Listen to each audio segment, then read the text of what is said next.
J'ai rencontré beaucoup de propriétaires de petites entreprises.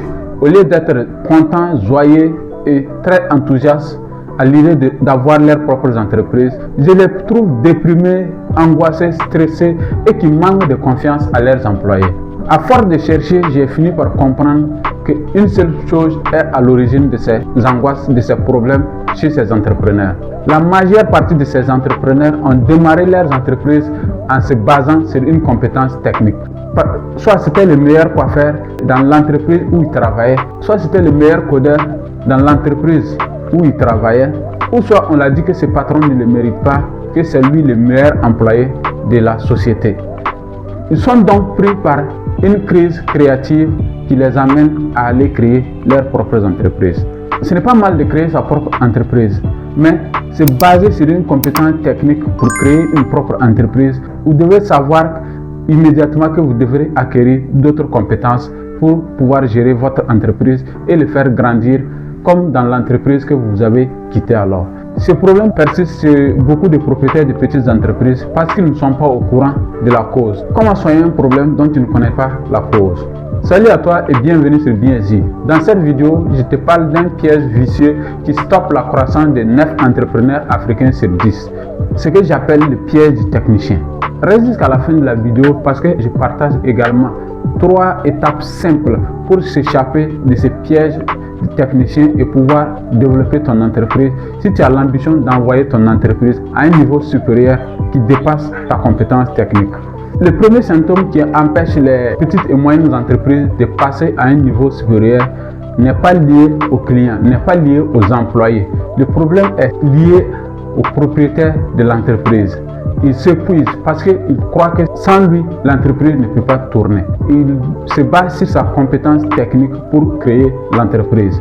Tant que vous êtes la seule personne à pouvoir faire le travail technique de l'entreprise, vous représentez un goulot d'étranglement de votre entreprise.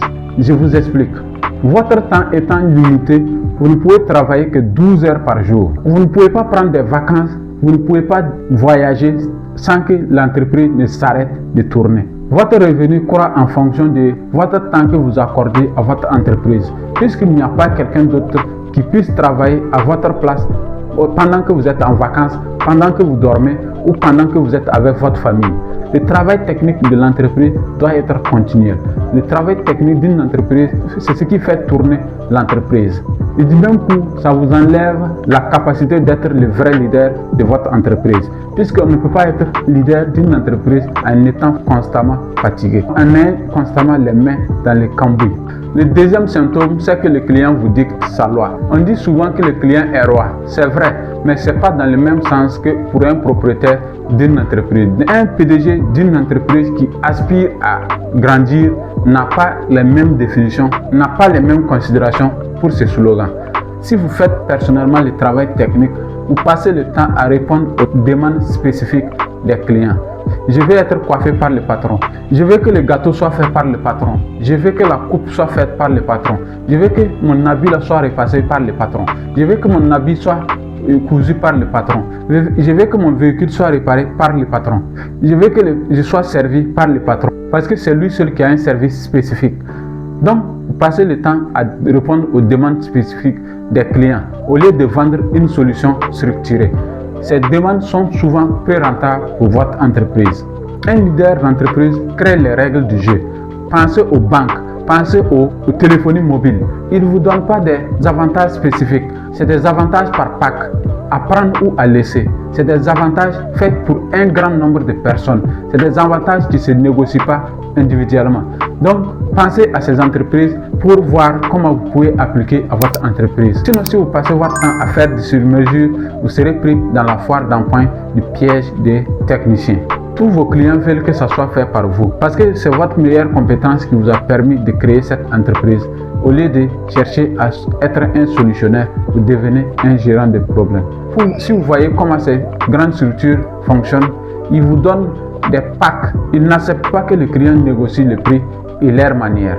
Le troisième symptôme, c'est le blocage de la délégation et de la croissance. Un entrepreneur technicien pense, si je ne le fais pas moi-même, ce ne sera pas bien fait. Déjà, vous tombez dans un piège, tout faire parfaitement avant de donner. Vous n'arrivez pas à embaucher ou à former quelqu'un pour le faire avoir place parce que vous pensez que votre génie technique est unique et vous refusez de standardiser alors le processus.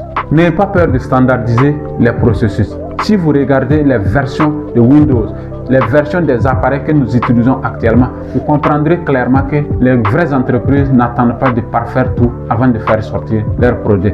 Ou bien, ils ne cherchent pas l'excellence avant de faire sortir leurs produits. Donc, cherche à te débarrasser de ça. La richesse vient de la multiplication. Et je vais prendre un petit exemple sur une entreprise burkinabé pour illustrer ça. Je prends l'exemple d'une boulangerie, la boulangerie Wenkonta. Cette boulangerie, si vous rentrez dans une ville où elle existe, vous pouvez compter au moins 3 ou 4 points de vente. Je ne suis pas en train de faire une publicité de la boulangerie, mais je vais vous faire comprendre que cette richesse-là vient de la multiplication. Si vous êtes incapable de créer plusieurs points de vente ou de faire dupliquer votre processus par d'autres personnes pour le faire à votre place, vous ne grandirez jamais au-delà d'une petite et moyenne entreprise de survie. Maintenant que vous savez que vous avez créé votre entreprise sur votre propre compétence technique et que cette même compétence technique peut être un frein à votre croissance, il y a également les étapes à suivre pour s'échapper de ces pièges vicieux, ces pièges qui vous empêchent de croître, qui empêchent votre entreprise de passer à un autre échelon. Donc il y a 3 étapes simples pour s'échapper de ces pièges. Je réserve la 3e étape qui est également la fonction principale d'un propriétaire d'entreprise à ceux qui veulent vraiment se débarrasser, s'échapper de ces pièges de techniciens pour pouvoir être de vrais patrons, de vrais leaders d'une entreprise. La première étape, c'est de changer de casquette. C'est-à-dire quoi? C'est de quitter des techniciens à l'architecte. Vous devez arrêter d'être payé pour faire et commencer à être payé pour penser, pour concevoir. C'est le vrai rôle d'un patron d'une entreprise. Votre travail n'est plus de produire, mais de créer des systèmes et des processus pour permettre à d'autres personnes de produire à votre place avec la même qualité. Donc, si vous êtes un coiffeur, vous devez arrêter de coiffer personnellement. Et le pâtissier arrête donc de faire des gâteaux. Il écrit le manuel de recettes détaillées et forme ses employés pour le suivre à la lettre et faire les gâteaux comme si c'était lui-même. La deuxième étape, c'est de monétiser l'expertise. Vous devez commencer par vendre la solution et arrêter de vendre votre temps. Vous devez commencer par créer des offres standardisées. Vous créez des packs bronze, argent et or. Au lieu de vendre du sur-mesure, ne vendez plus votre temps à l'air, ce qui est limité, mais plutôt vendez des résultats garantis, ce qui est duplicable. Si vous êtes dans le domaine de l'entretien, au lieu de dire je vais vous aider à réparer ces petits problèmes, dites plutôt un contrat d'entretien qui garantit à votre entreprise 0 panne sur les 12 prochains mois. Si vous vendez un résultat garanti, vous pouvez optimiser votre temps pour l'atteindre. Mais si vous vendez votre temps, vous ne pouvez pas vous en échapper. Libérez-vous en vendant la solution. La 3e étape que j'ai réservée pour ceux qui veulent vraiment s'échapper au piège du technicien, c'est d'investir dans le non technique, le vrai travail d'un PDG. Cette étape est très cruciale parce que c'est uniquement le propriétaire de l'entreprise qui peut faire cela. Vous devez commencer par investir la majorité de votre temps dans ce que seul le propriétaire de l'entreprise doit faire. Les 2 fonctions principales d'un PDG, 1, c'est de trouver l'argent, c'est-à-dire le marketing et la vente. 2, embaucher de bonnes personnes pour réaliser le travail technique. Premièrement, c'est de trouver l'argent, c'est-à-dire le marketing, la vente, la négociation ou la prospection. La deuxième fonction la plus importante, c'est de savoir embaucher les bonnes personnes. C'est la culture d'une entreprise, la vision et la formation. Tout le reste est technique et doit être délégué. Si vous passez 80% de votre temps à faire le travail technique, vous n'êtes pas le PDG de l'entreprise. Mais si vous passez 80% de votre temps à penser à la stratégie, à la vente, au management, vous êtes capable de devenir un vrai leader et de faire décoller votre business. Le piège du technicien, c'est une illusion de succès.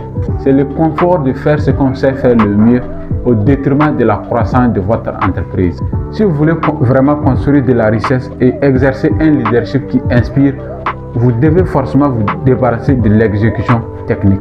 C'est-à-dire que vous devez libérer l'ouvrier talentueux qui est en vous pour passer au propriétaire de la machine. Si cette vidéo vous a permis d'identifier ce qui bloque la croissance de votre entreprise, je vous invite à liker la vidéo, à la partager, à commenter la vidéo également pour nous dire c'est quelles compétences techniques que vous avez de la peine à déléguer. Et surtout, abonnez-vous à BNJ Richesse et Leadership Africain pour ne rater aucune de nos prochaines vidéos sur la création de valeur, sur la richesse et le leadership africain. À la prochaine vidéo. Merci.